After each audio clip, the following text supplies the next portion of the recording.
আসসালামু আলাইকুম। ইনশাআল্লাহ আশা করি সবাই ভালো আছেন। আলহামদুলিল্লাহ আমিও ভালো আছি। যে যেখান থেকে আমার ভিডিওটি দেখছেন সবাইকে অসংখ্য ধন্যবাদ ও সর্বদা ভালোবাসা রইল। আজকে কথা বলবো হচ্ছে ভিএফএস গ্লোবালের আপডেট নিয়ে। আজকে ভিএফএস গ্লোবালে প্রচুর পরিমাণ ফ্যামিলি ভিসার জন্য আপনার ভিসার জন্য পাসপোর্ট কালেকশন করতে গেছে। এই বিষয়ে কথা বলবো গতকালকে আমি যে ভিডিওতে আপনাদের বলছিলাম যে 5 থেকে 7 দিনের ভিতর 2025-এর নলস্তা ওঠা শুরু হবে, এবং আমি এটাও বলছিলাম যে 2025-এর কার্যক্রমের জন্য আপনার মিনিস্ট্রি থেকে এই যে যে পিছনে 2023 এবং 24-এর যে ফাইলগুলো আছে এগুলা কাজ ধীরে গতিতে হয়েছে। তো এই বিষয়ে কথা বলবো, ইনশাল্লাহ ভিডিওটা পুরোটা দেখার চেষ্টা করবেন।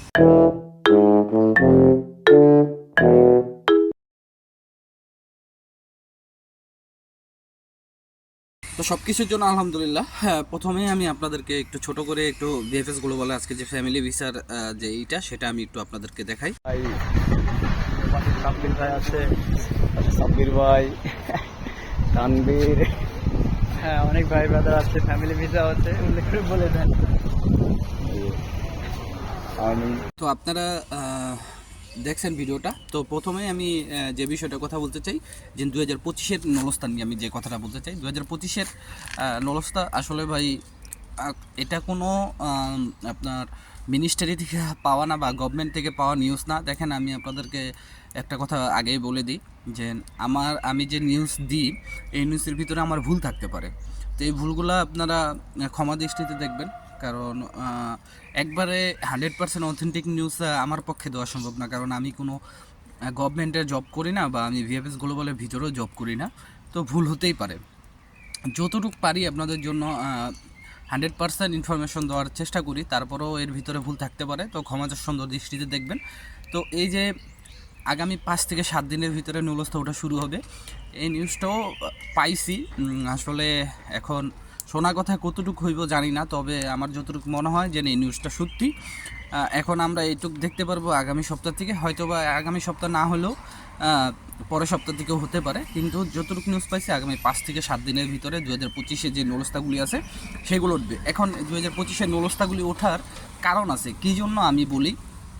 দেখেন, এখানে কিন্তু সিজন আইসা পড়ছে, যেই সিজনের জন্য লোকগুলি আনা হয় সেই সিজন কিন্তু আইসা পড়ছে অলরেডি।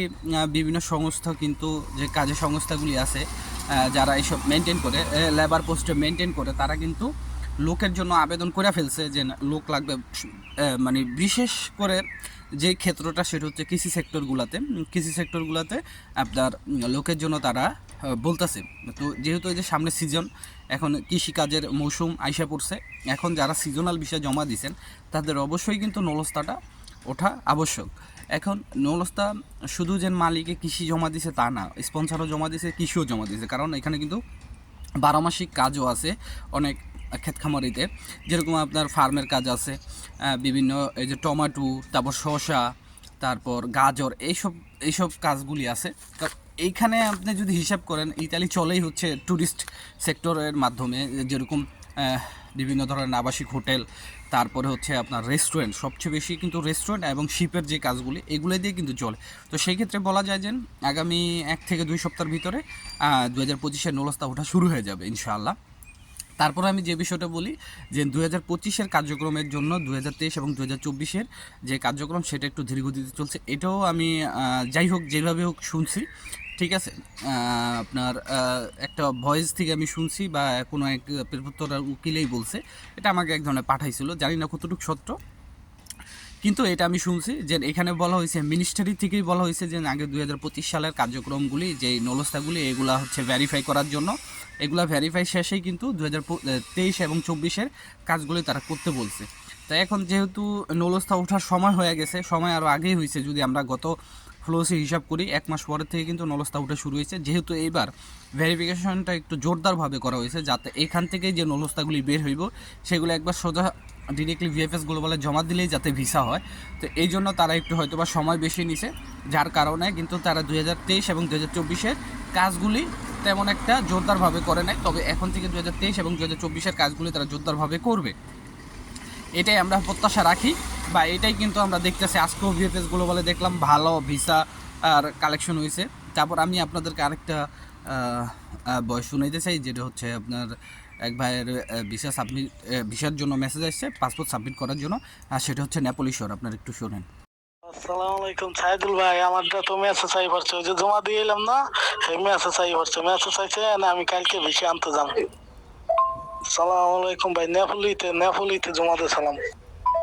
তো আপনারা শুনলেন যে নেপোলি শহরের জন্য এই ভাই ভিসা পাসপোর্ট সাবমিট করার জন্য এসে, তো অনেকেই আপনাদেরকে বলছিল যে নেপোলি শহরের ভিসা হবে না, অনেক ধরনের শহরের ভিসা হবে না, সব বাতিল। এরকম কিছুই না, এখন তৈরি কোনো ধরনের বাতিলের ঘোষণা আসে নাই, আর এটা কখনো আসবেও না। কারণ এখানে আপনি কিভাবে বাতিল করবো, সব এখানে নির্দিষ্ট কিছু মালিকের কাগজপত্র আছে যেগুলো আপনার হয়েছে সঠিক নলস্তা, এগুলা জীবনও বাতিল করার সিস্টেম আমি মনে করি না আসবে। ঠিক আছে, আশা করি বুঝতে পারছেন। তো আজকের মতো এখানেই, সবাই ভালো থাকবেন, সুস্থ থাকবেন, সকলের জন্য দোয়া রইল, সবার জন্য দোয়া করবেন। আসসালামু আলাইকুম, আল্লাহ হাফেজ।